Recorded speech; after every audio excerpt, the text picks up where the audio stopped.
Assalamualaikum warahmatullahi wabarakatuh. Nama saya Nita Karisma dengan NIM C1A018169 untuk memenuhi tugas ujian tengah semester mata kuliah Ekonomi Sumber Daya Alam. Saya akan menjelaskan materi dari artikel Konservasi Sumber Daya Alam dan Lingkungan. Konservasi adalah upaya yang dilakukan manusia untuk melestarikan atau melindungi alam. Konservasi berasal dari bahasa Inggris conservation, yang artinya pelestarian atau perlindungan.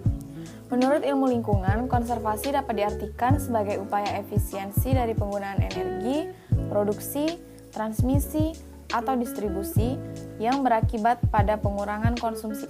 Di lain pihak, menyediakan jasa yang sama tingkatannya. Konservasi sumber daya alam adalah pengelolaan sumber daya alam yang pemanfaatannya dilakukan secara bijaksana untuk menjamin kesinambungan persediaannya dengan tetap memelihara dan meningkatkan kualitas keanekaragaman dan nilainya.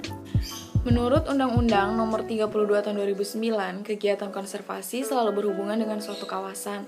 Kawasan itu sendiri mempunyai pengertian, yakni wilayah dengan fungsi utama lindung atau budidaya. Konservasi sumber daya alam dan lingkungan adalah pengelolaan sumber daya alam dan lingkungan yang pemanfaatannya dilakukan secara bijaksana untuk menjamin kesinambungan persediaannya dengan tetap memelihara dan meningkatkan kualitas nilai dan keanekaragamannya. Di Indonesia, kegiatan konservasi seharusnya dilaksanakan secara lintas sektor dan lintas aktor. Hal ini mencakup masyarakat umum, swasta, lembaga swadaya masyarakat, dan perguruan tinggi, serta pihak-pihak lainnya. Ada 3 tujuan konservasi sumber daya alam. Yang pertama, memelihara proses ekologi yang penting dan sistem penyangga kehidupan. Yang kedua, menjamin keanekaragaman genetik. Dan yang ketiga, pelestarian pemanfaatan jenis dan ekosistem. Terdapat 6 peranan kawasan konservasi sumber daya. Yang pertama, penyelamat usaha pembangunan dan hasil-hasil pembangunan. Yang kedua, pengembangan ilmu pendidikan. Yang ketiga, pengembangan kepariwisataan dan peningkatan devisa. Yang keempat, pendukung pembangunan pertanian. Yang kelima, keseimbangan lingkungan alam. Dan yang terakhir, yang keenam, bermanfaat bagi manusia. Kawasan dan strategi konservasi nasional. Berdasarkan Undang-Undang Nomor 5 Tahun 1990, kawasan suaka alam adalah kawasan dengan ciri khas tertentu, baik di darat maupun di perairan, yang mempunyai fungsi pokok sebagai kawasan pengawasan keanekaragaman tumbuhan dan satwa serta ekosistemnya, yang juga berfungsi sebagai wilayah penyangga kehidupan.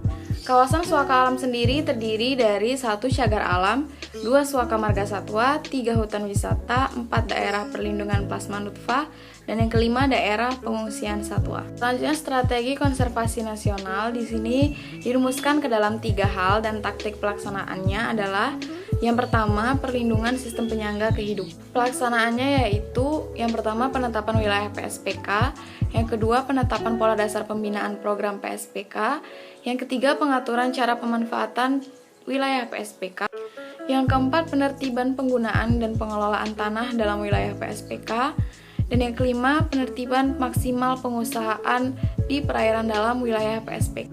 Pelaksanaan strategi konservasi nasional yang kedua yaitu penguatan keanekaragaman jenis tumbuhan dan satwa berdasarkan ekosistemnya, yang terdiri dari yang pertama, pengawetan keanekaragaman tumbuhan dan satwa beserta ekosistemnya.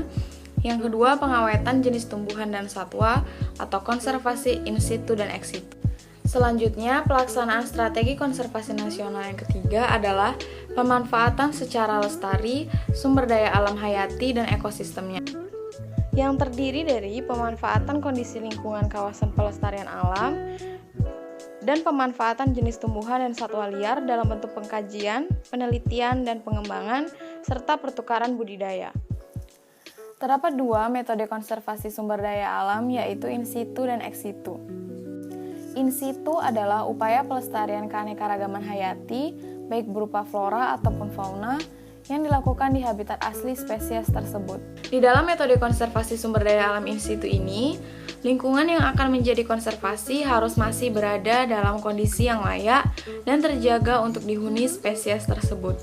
Metode konservasi sumber daya alam yang kedua, yaitu ex situ, adalah upaya pelestarian keanekaragaman hayati yang dilakukan bukan pada habitat aslinya tetapi pada habitat buatan. Metode konservasi ex situ ini bisa menjadi salah satu alternatif apabila habitat asli dari suatu spesies sudah rusak sehingga tidak layak lagi dihuni, dan jika mengembalikan fungsinya akan membutuhkan waktu yang lama. Sekian materi yang dapat saya jelaskan mengenai konservasi sumber daya alam dan lingkungan. Apabila ada kesalahan, mohon dimaafkan. Saya akhiri, wabillahi taufiq wal hidayah. Wassalamualaikum warahmatullahi wabarakatuh.